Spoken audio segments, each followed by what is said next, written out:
We're going to call the meeting of the Historic Resource Commission we're going to call it to order. Okay, roll call, please. Philip Schaefer, Sean Coolidge, Lynette Barino, here. Lawrence Hitterdale, here. Alberta Christie, here. Mike Tardif, here. Edward Marashi, Here. Monica Garcia, Here. Madam Chair, you have a quorum. Thank you. So Sean and Phil are absent, right? Okay. Now would you please stand for the Pledge of Allegiance led by Commissioner Mike Tardif. Ready? Begin. I pledge allegiance to the flag of the United States of America and to the republic for which it stands, one nation, under God, indivisible, with liberty and justice for all. Thank you. Oh my goodness, what are they making? I've been watching a lot of CSIs, and when I see boards and the glass, I mean, you know, it's usually a component for making an explosive thing. And I'm going, what is she doing? Okay. Okay, on the consent calendar, could I please have a motion? Oh, I'm sorry. Is there any public comment at this time for items that are not on the agenda? Anybody from the public? Hearing, oh, Mr. Chin. Yeah. Time to, you want to, just a quick one. Okay. As most of you know, I'm on the Orange County Historical Commission. And the Historical Commission is working with Park Service and the GIS Department of the Parks, have formed a historical website for mobile apps. And it's in a beta mode right now. But I did want to pass this around to the members that wanted to look at it and either scan the QR and bring it up on your mobile app. And then there's some sites here in Santa Ana, and Holly gave me the good news and said that you had a Google Map system for downtown, so we're going to need to add that on to the other spots for Santa Ana on that. So that's we're still in the beta mood. So if you have any comments, we want clickable links. We don't have that yet, so there'll be some things on here that you'll see that doesn't make it easy for you, but we're trying to get it easier for you, for people that have a mobile app and want to be it. And it'll show you where you are and how the radius around you, and you can zoom in using the GIS information. So I'm going to give this to Secretary, and she can pass it around.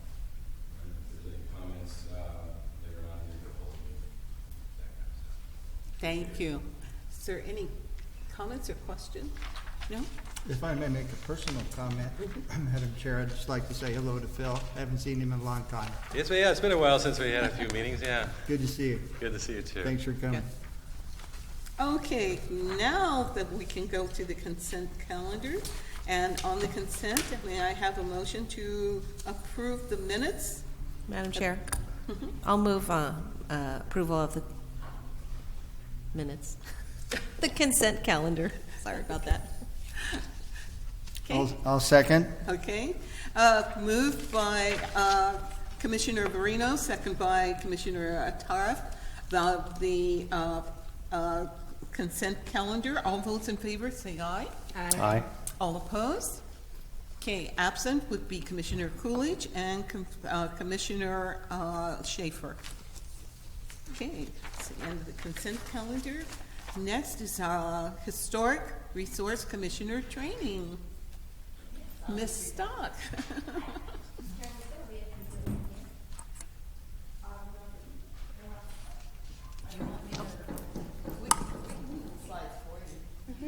Oh, okay. I'm sorry to do that. It's okay. Okay. This is just a brief training for the commissioners. It's a general type training for you.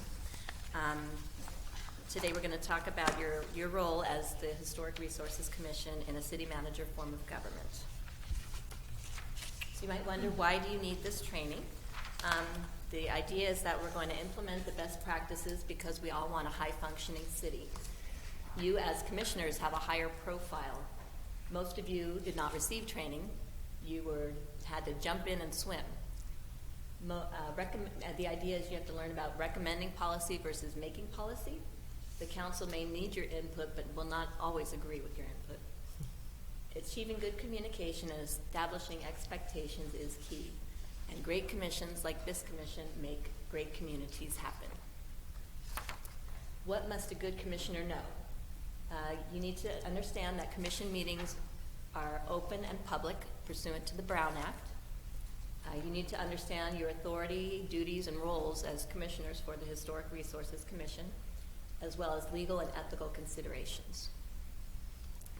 Just background, the city of Santa Ana is a charter city. Our charter is like the city's constitution. And Section 900 of the charter is what established the first 3 original boards and commissions, and that was the Personnel Board, the Parks and Rec Board, and the Planning Commission. The Santa Ana Municipal Code Section 2-374 sets forth the powers and duties of the Historic Resources Commission. You, as the Historic Resources Commission, have the following powers and duties. You are to consider all matters that may be referred to the commission by the city council or the city manager, and you need to render your recommendations, counsel, and advice. You need to also carry out the duties that are enumerated in Chapter 30, which is the chapter about historical significance and regarding places of historical and architectural significance. You also advise and make recommendations to the City Council on applications for properties to be included in financial incentive programs participated in by the city for the preservation of historic resources. And you advise and make recommendations to the Planning Commission, City Council, and other city boards and commissions regarding historical projects and property. And you also have lots of duties.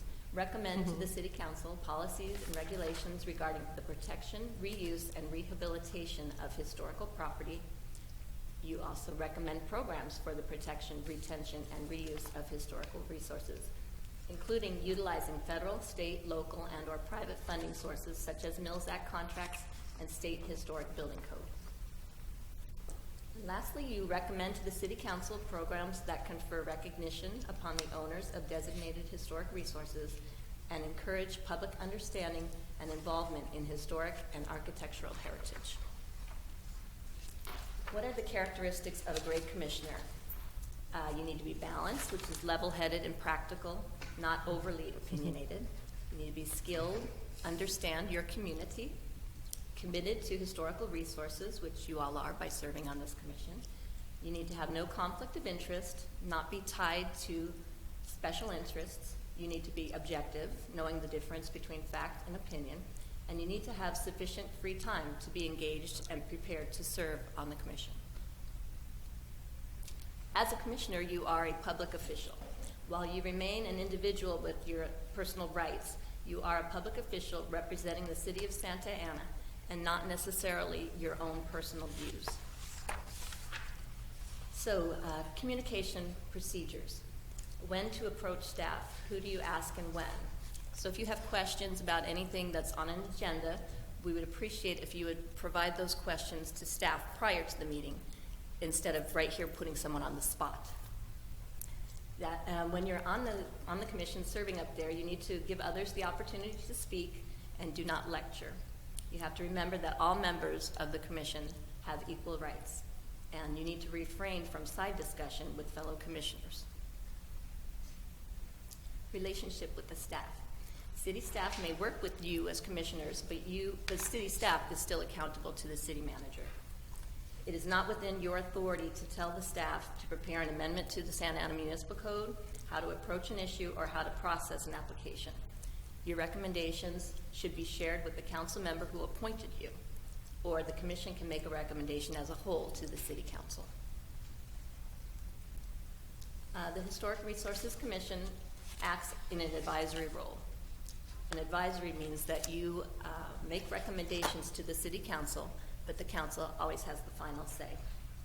The commission may recommend policy, but the city council makes the policy. Basic format for discussing agenda items. First, the chair will announce the agenda item and clearly state the subject. Secondly, the chair will invite presentation of the staff report on the item, including any recommendation. Third, the chair would ask the commissioners if they have any questions on the item for clarification. Then the chair invites public comment on the item. Public comment may be limited to 3 minutes for each speaker. At the end of public comments, the chair should announce that the public input has concluded. Next, the chair invites a motion on the item and announces the name of the commissioner making the motion. Then the chair invites a second to the motion and announces the name of the commissioner who seconded. After the motion is made and seconded, the chair will repeat the motion or ask the maker of the motion or the commissioner secretary to repeat it. Then the chair invites discussion of the motion. If lengthy discussion occurs, the chair should repeat the motion to make sure that everyone understands the motion that's on the table. Then the chair will ask for a vote on the item. You need to verbally state aye, no, or abstain. If you abstain, you need to state the reason for your abstention. And lastly, the chair will announce the result of the vote and what action, if any, the commission has taken. Courtesy and decorum. You need to remember as you serve as commissioners that one person has the floor at a time. The chair must first recognize each speaker. Discussion must focus on the agenda item, not on personalities or opinions. The chair has the right to cut off discussion that is too personal, too loud, or rude. As commissioners, you need to maintain civility in your meetings. Do not attack or question the motives of other members. You need to limit misunderstandings. Get the facts, use fair process, listen with an open mind, and the discussion should always focus on the agenda item before you. Pointers and tips. Don't engage in two-way dialogue with the audience. Prepare in advance of the meeting by reviewing the agenda and staff reports. If you have a specific question or concern, contact staff in advance of the meeting so they can prepare to address them at the meeting or provide clarification to you. And lastly, we want to thank you. We appreciate your serving. We hope that you enjoy your time as a commissioner while you provide a valuable service to the City Council, staff, and the community of the City of Santa Ana. Thank you. Does anyone on the commission have any questions to Attorney Shaw? No? Lisa, thank you so much. We really appreciate it. No problem. I just had a quick Oh, comment. I'm sorry. Thank you for the presentation. Is there any way for this type of presentation to be made to the other commissions? Yes, definitely. For example, I also serve on the Community Redevelopment Commission, and this would be a great document. Of course, you'd have to adapt it to them, but Yes. I'll provide this to Ryan as he's your advisor, and he can do a presentation to you. And we've already done one to the Planning Commission as well. oh, great, thank you. Yeah. Okay. I felt like I should have been up here acting it out so that it'd be more fun though, but. Anyone else? Thank you so much. Now, moving on the business calendar, staff has an announcement about this item. Yes. Good evening, Commissioners.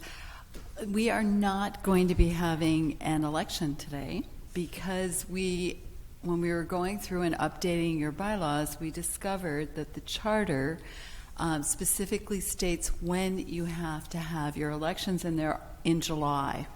So we're rescheduling. Your guidelines have been revised to reflect that now, the draft version that you received, and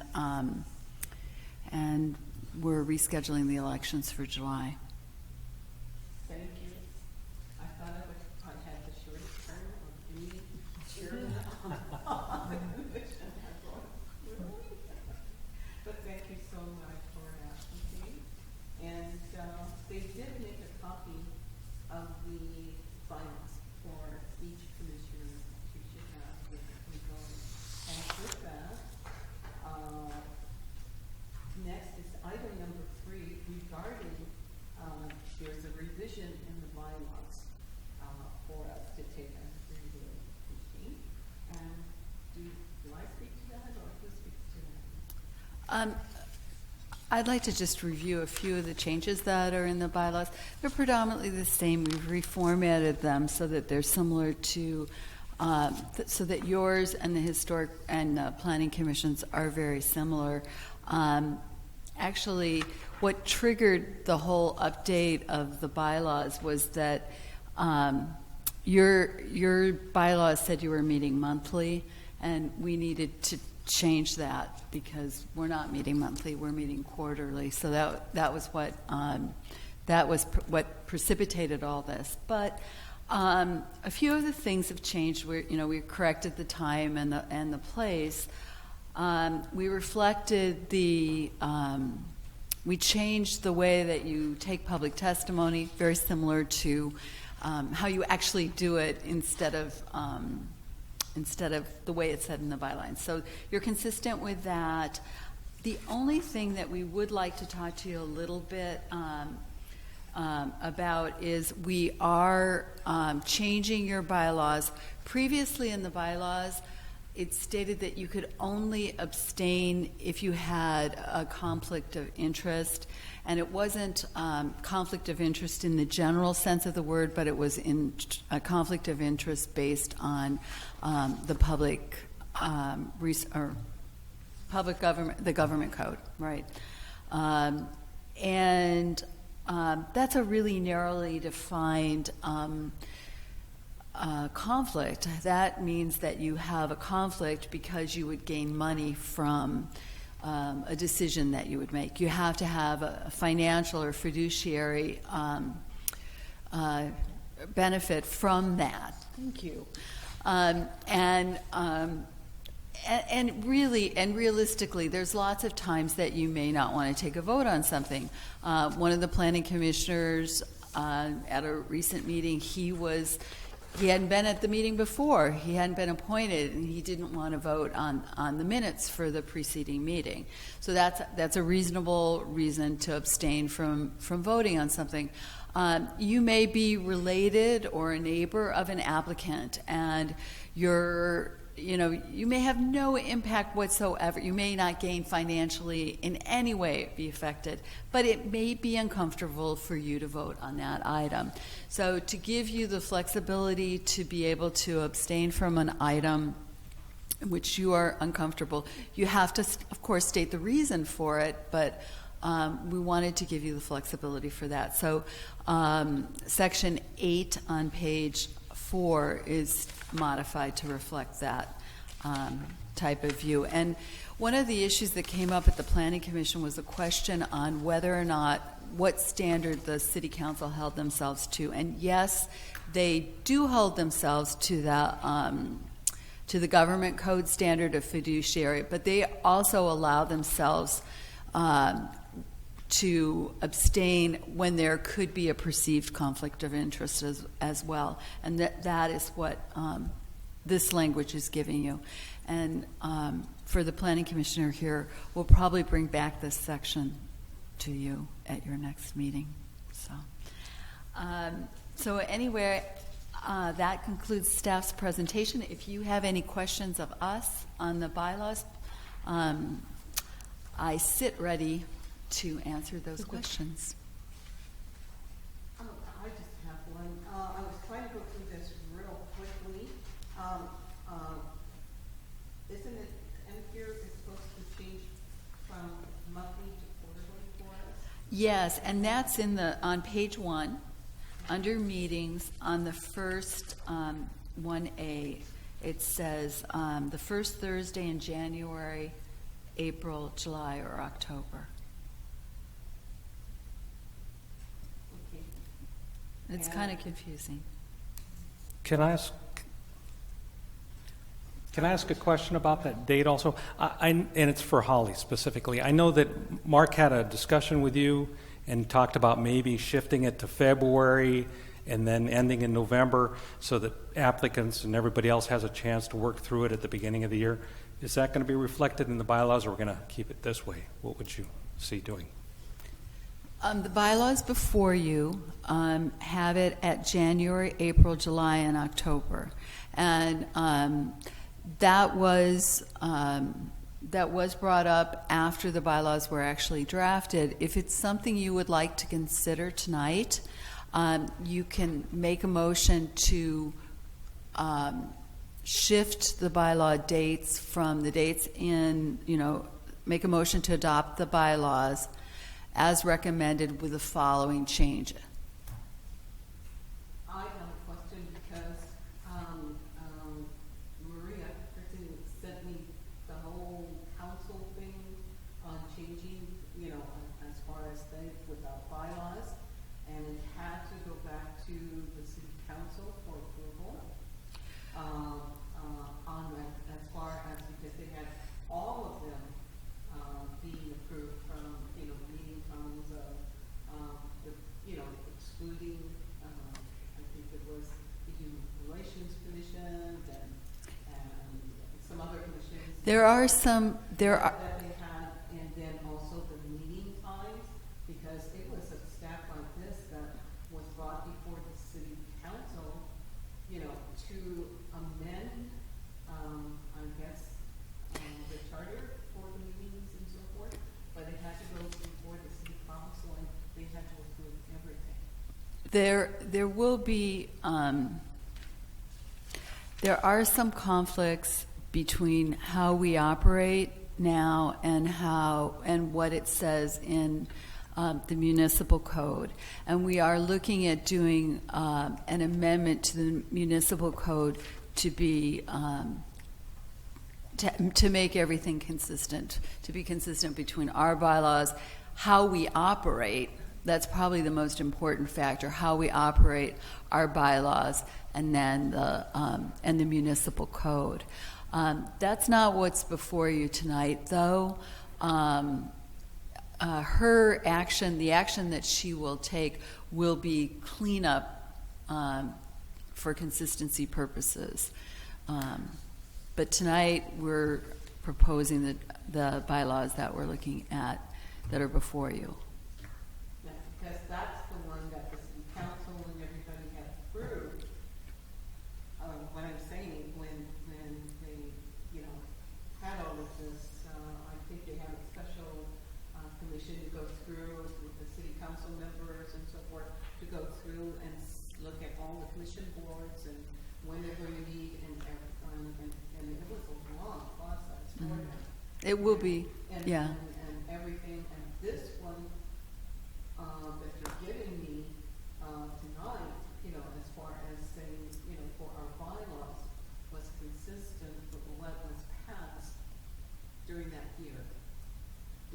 For this is where the commission and dates and time, this is what was passed, recommended as far as the time from this council commission with the community, and was passed by the city council. So, as far as going into our bylaws, so that's why I'm a little confused. But my understanding is these are proposed changes to the bylaws. They're not, these haven't been approved by city council or anything No. else. And so what we're doing is cleaning it up from where it used to be monthly to actually when we used to typically have them. So right now would be the time to make a change if it works out better for Holly and the rest of us. And then have city council approve it after that. I would hate to approve it tonight this way, and then we have another discussion next month or whenever, and then Holly goes, well, it really makes sense to go the other way, and then to have to go through that process again. Make I sense? can understand that. Yeah. I just got confused to what was sent to me when I requested in December with Maria as far as what happened on this, and she sent me and she said, this was approved by the city council. And I'm sorry, I didn't bring all of that with me tonight, and what she said, and it lists every commission. I mean, it was like 65A, 65Bs, everything that was on there for the city council. So that's why I'm a little confused, because on that, this is exactly what was approved during that session or during that city council meeting, as far as quarterly, and they had that specific time. And so Well- I just thought that what we were doing tonight was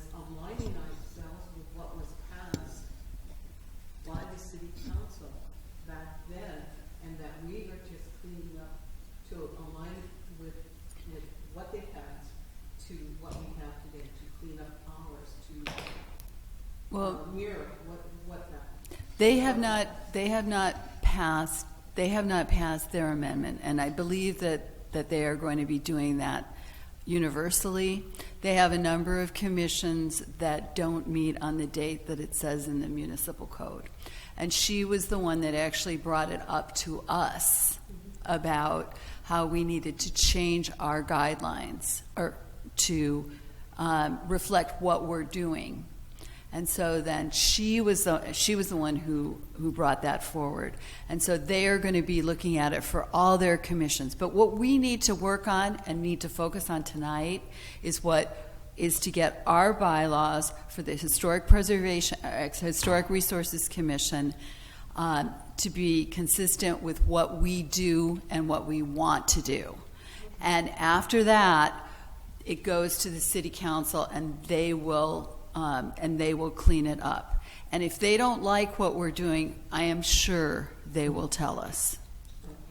Madam Chair, can we have a discussion about the benefits of meeting on the first Thursday of February rather than the first Thursday in January? Because if that's early in the month, that tends to be sometimes in that holiday timeline.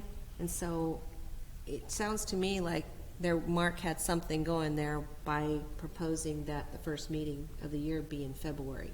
So I don't know what the intent, but can we have a discussion as to why that? All meetings to be moved. Well- What he was discussing with me, in other words, for the first quarter, it would be February. Second quarter, it would be May. Right. It would be 3 months from there. Third month would be August, which everybody goes on vacation in August. And then the last one, instead of October, he wanted it in November. I can see the January one being through, but I don't know. It's whatever the commission wants. Well, that's what I'd love to hear from Holly. I'd Right, love her that's to what come I'm- up and explain the discussion. I mean, if Because I there's know part of it benefit. had to maybe do with November being the cutoff date for applications, so that's why November made sense. And then again, February made sense because of the holidays. But I would love to hear from Holly what the discussion was all about, and also hear what her recommendation would be. Because I could see issues in January, then I could see issues with early July, being around 4th of July, and in November, don't really see anything there, but. Another option that you could do is shall meet one time a month in these months instead of on the first. Instead of specifically stating Or you the could first have it, you could move it to the Thursday. third Thursday of those months. Or I'm thinking about January. But I did talk to Holly about your proposal to change the scheduling of it, 1 month off from February. The one thing that we as staff have an issue with is, you know how we come through and we do the designations and the Mills Acts, and the Mills Act contracts have to be filed before the end of the year, so then they can get recorded and get put on the next year's tax, or on that year's tax rounds. They don't flip over to the next year. So from our perspective as staff, it would be more comfortable to have that last meeting being in October, so that just in case something came up and we had to, we missed a meeting or something, we would still have the flexibility to get things through council and finalized before the end of the year. So that would be the only, that would be the question, that would be a concern we would have about shifting the schedule. So, If I read the bylaws that Maria sent to me, is that we could, just like we did not this year, but the previous year, when we had, excuse me, I'm so sorry. 40 applications, that we had 2 meetings that to get back through for you in order to meet the deadlines. I do know, I did see that for, in case that we have a situation like that, we do need, we can do twice in a month for that. So that remains the same on that. So does anybody else, Larry, have you been on this commission? Well, I think we should do it whichever way makes most sense in terms of the flow of work. As you just pointed out, we can obviously cancel a regular meeting, and we can add additional meetings. In fact, that's probably been the way things have been done more often than not of late.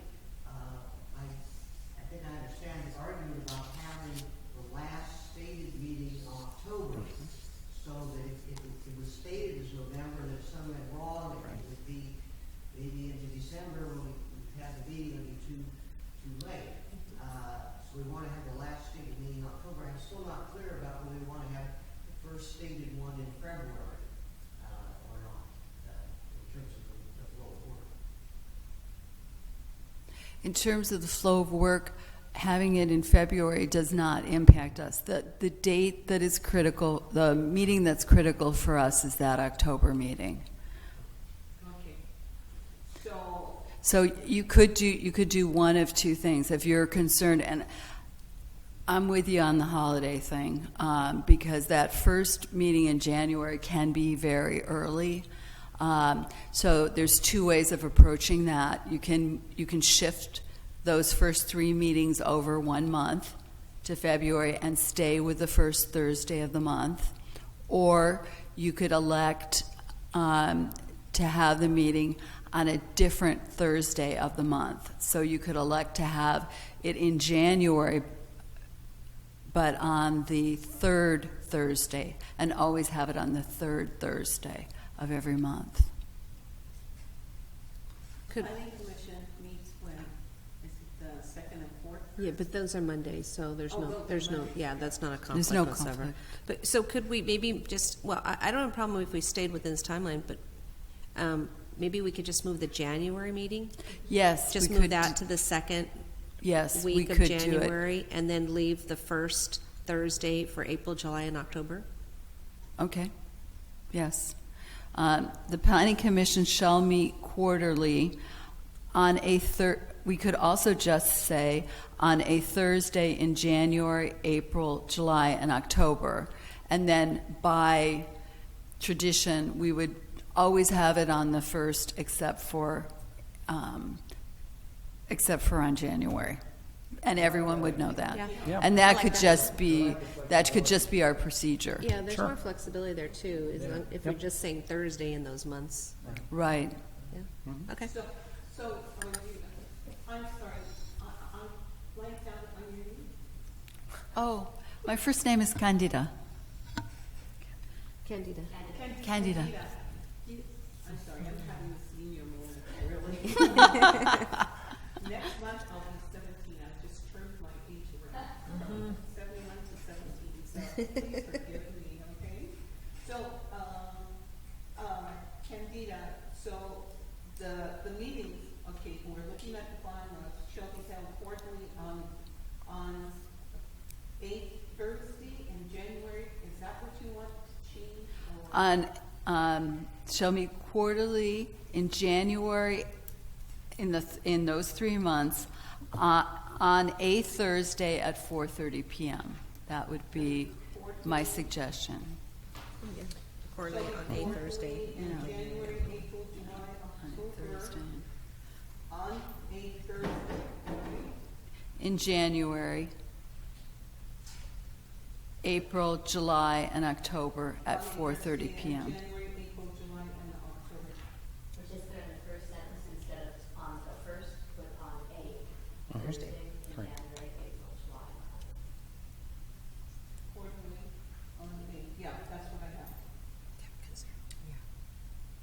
Madam Chair, excuse me, Madam Chair, my only thing with going that route is that it might create problems with scheduling if people don't have it on their calendar that we're gonna be on a certain day. and it's gonna create a lot of back and forth. Unless I'm missing something. That's a good point. Like now we can depend that it's a set date and that's what it's gonna be unless it needs to be moved, like this particular month. But I feel the other way, I mean, when are we gonna solidify dates to meet? No, we would still establish the timelines, but the bylaws will just have flexibility. But we would say, we will always meet on the second Thursday in January and the first Thursday in April, July, October. Got it, okay. And that would be our pattern every single year. So we wouldn't deviate from our pattern. It just left flexibility in the bylaws to adjust that if we needed to. Okay, got it, thank you. Thanks for explaining. Okay, all right. Could I, any more discussion? This is great.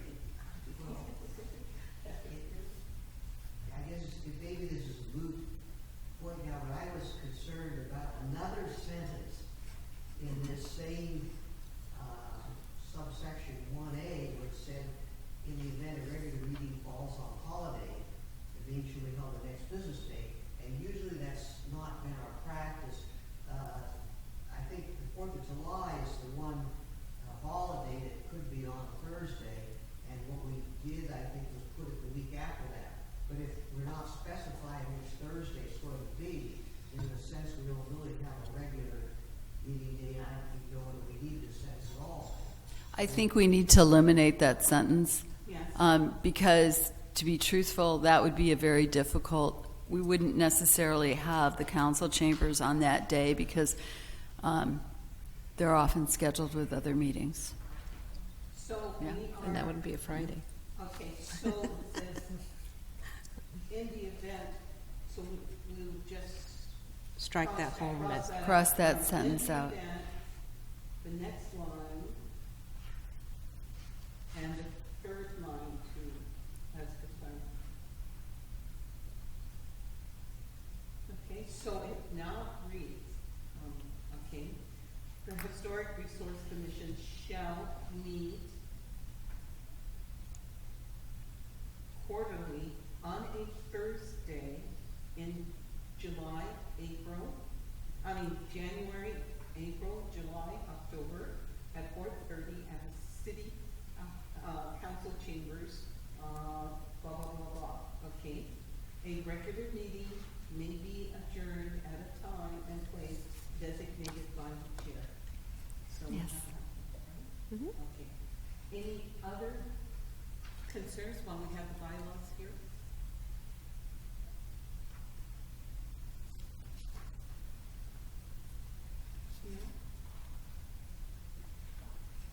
No? No? Okay, could somebody, a motion, please, with those changes to the bylaws?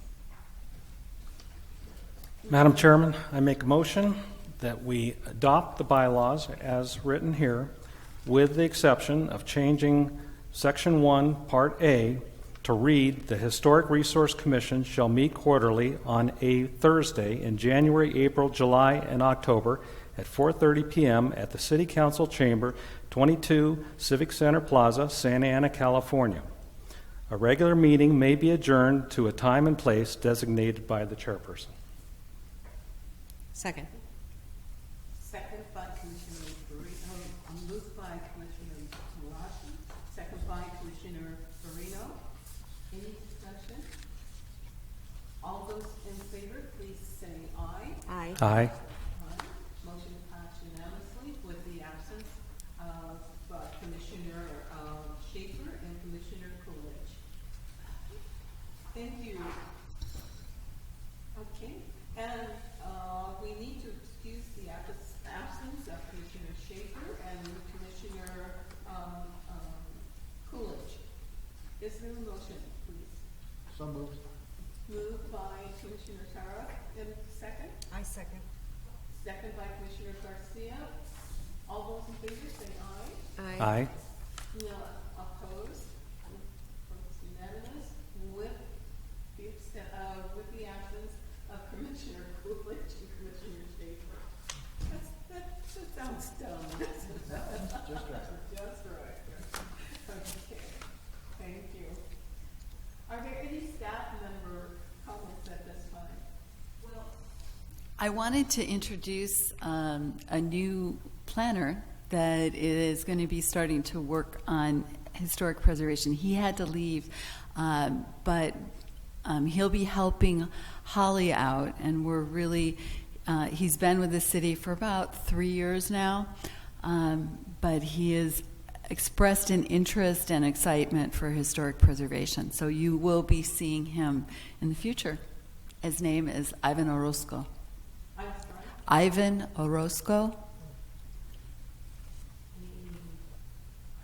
Yes. Yeah. Ivan, yes. Very good.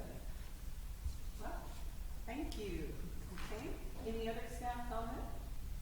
Okay, commissioner comments? Just want to say Happy New Year to everybody. It's good to see everybody. Thank you, Holly and Lisa, for the presentation. Wonderful job. Thank you. And Candia, nice to see you again. That's it. No, happy New Year to everybody, and see you in April for our next meeting. Commissioner Garcia is very timid. Right? Well, now we know it's in the bylaws. Yeah.